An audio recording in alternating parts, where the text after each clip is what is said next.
Du melon, des pommes, des cerises ou encore du brocoli, à Planète Sauvage, les fruits, légumes et poissons sont congelés avec de l'eau pour rafraîchir les animaux.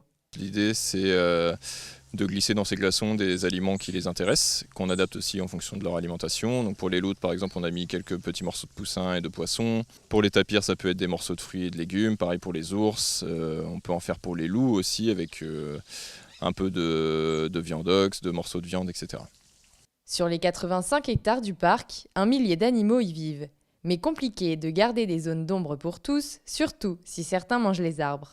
Alors le souci, nous ici, c'est qu'on n'a pas beaucoup d'ombre sur la plaine, donc elle va vite avoir très chaud. Donc elle a un bassin pour se rafraîchir, elle a aussi des trous d'eau qu'on remplit d'eau, histoire qu'elle ait une bauge pour qu'elle puisse s'asperger dans la journée.